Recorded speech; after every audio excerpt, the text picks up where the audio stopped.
Brain rot is a choice. It is an absolute choice, and it's personally one that I have tried so hard to stop making, really since TikTok blew up years ago at this point, when I was in high school. But there's something that you are doing every single day that is seriously holding you back from being happy.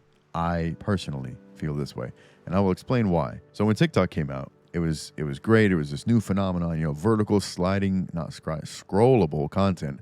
And there was always scrollable content on Instagram and even Vine back in the day. But for some reason, TikTok just gripped the world by the fucking throat and said, I am your new god. And everybody kind of just listened. And I listened too for quite a while. I was in high school, and so I felt the sort of teen angst and the sort of like, TikTok is popular. I don't like popular things. Fuck that app. I'm not going to watch this crap. But then, you know what I did? I watched it anyways. And I would watch so long, and I would just sit there for hours and hours scrolling and scrolling, slumping in my chair, cracking my neck. It was terrible. It genuinely was like an addiction. And there was this one day where I sat in my chair for at least 11 hours straight watching TikTok. 11 hours in my chair on the charger. The sun went down around me, and I was aware of it, but I was just scrolling. It's like I was totally a zombie.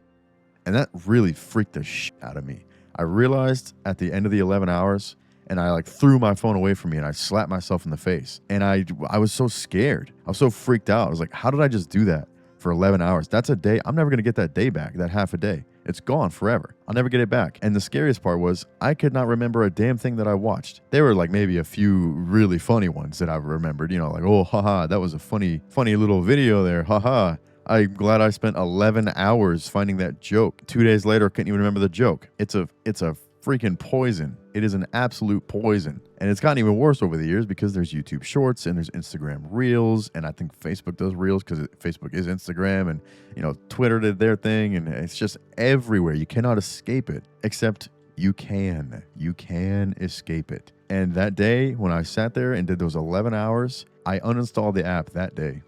I just straight cold turkey deleted it. And the thing that I used to do, and I still do sometimes, is when I delete an app that I feel I'm addicted to, I'll put another app in its place because you're so used to clicking that spot. I'll put another app that I just fucking hate. And at the time, it was Call of Duty Mobile because Call of Duty Mobile would take so long to load up. I thought it was just industry garbage. And for some reason, I had it installed. And so I put it right where TikTok was. And so every time I went Google Brain, and I just went and clicked on TikTok, I would sit there watching this long-ass load-up animation and letting my phone heat up in my hands. And I was like, God damn it. I don't want to play Call of Duty right now.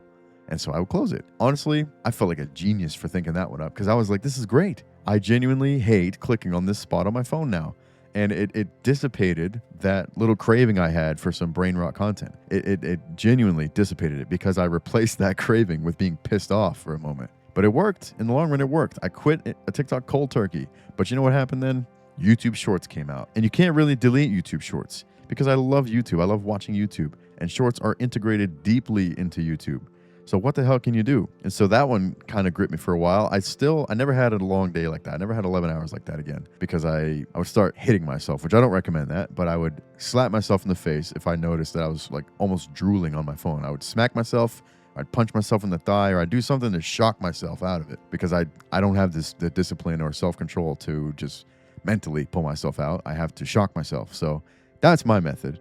But anyways, I only realized this year, a few months ago, that you can pretty much remove Shorts from YouTube. You can go into the settings and you can limit it. I think what I did was I blocked Shorts from my home page or my recommended, so they don't even show up on my home page anymore.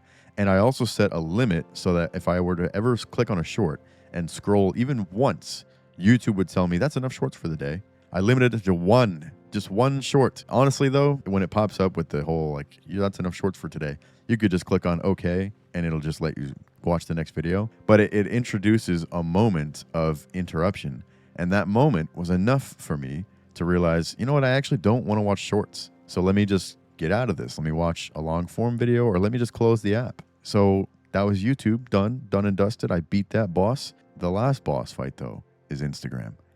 I don't really use Instagram for posting or even looking at posts. I use it to message my friends. But Reels are genuinely like angel dust. It is terrible. It is just like TikTok almost.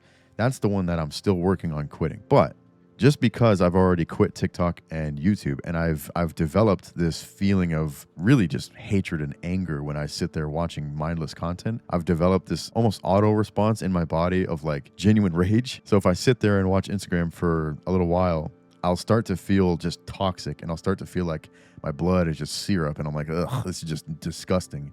And sometimes I'm not able to actually pull myself out of that as soon as I would like. But luckily, my girlfriend is wonderful, and she understands. And she'll say, hey, are you sure you want to be watching Reels right now? And I'm like, you know what? No, I don't want to be watching Reels. Thank you. But if she was not there, I probably would be losing a few more hours when it does happen. So I'm still trying to quit that one. But the grand picture remains. Short form content, short form scrollable nonsense, brain rot content is ruining you. If you're anything like me, you feel pretty terrible about it when it happens. And you feel pretty like shameful, and just you feel bad because you've missed out on time that you could have spent doing anything else. And this video is not about, maximize your time and don't waste time. Fun is a waste of time. You need to be making money. You need to be growing. I'm not about all that, but I do think that there's next to zero benefits of watching short form content like that, because you don't remember any of it. It provides you nothing but dopamine, and you're just overdosing on dopamine. It's not good for you. I had to have that 11-hour session to really realize, oh my God, I'm becoming a zombie. So it had to get pretty bad for me to realize, unfortunately. But I just want to maybe shake you out of your stupor over there and say, hey, dude, stop watching the shorts. Stop watching the reels. Stop watching TikTok. For the love of God, stop watching it all. If you have dreams, if you have things you want to achieve, if you have projects you want to do, watching all of those things is just sucking time out of you that you can never get back. All those minutes and hours that you waste on the short form, like, again, I'm not saying all those minutes could be spent on growth and money making. It could be spent on creativity, or it could be spent on being a human instead of a zombie. All of those minutes and hours, they could have been spent on anything else, and it would have been more valuable. I just want to help anybody else who feels like they are completely stuck, trapped in their phones, like they can never get out of it. Try to go cold turkey, seriously, and try my method. I'm sure other people have already done it a million times, but I'm calling it my method anyways. Put an annoying app in the place of your short form app, and it will save you. I promise you it'll save you. If you're anything like me, if you have zero patience, when you click on that annoying app, or that slow, clunky, maybe even put your bank app there. Me personally, I don't want to look at my bank for fun. No, sir. And the Wells Fargo app takes forever to load. Put something like that right in the spot where your usual app is, in the same spot. And every time you click on that, you'll realize, wait a second, I don't think I actually want to watch shorts, and I also don't want to watch this stupid app load. It only gives you a few seconds interruption, but I feel like if you don't want to watch shorts, that second is all you need to make a better choice. Anyways, I think I've rambled on long enough, and I don't think I've been saying anything new for the past minute at least. I'm just circling around. So let me cut it off here. Try to make a different choice, And I don't want to say relaxing and brain rotting is never okay, because, my girlfriend watches Reels sometimes, and she's got a long, stressful day. She watched some Reels for a little bit. Ha, ha, ha, hee, hee, laugh. It's funny. It can become, and already is, a problem for so many of us, including me. I'm still trying to quit, but I promise you, it's something you can quit, and I think it's something you should quit, especially if you have dreams, because they're never going to get realized if you're giving all that time up for nothing. Anyways, I believe in you. Put your banking app in the place of TikTok. You'll hate clicking on it. And that's it for the Late Night Crunch. I'll see you next time. Bye now.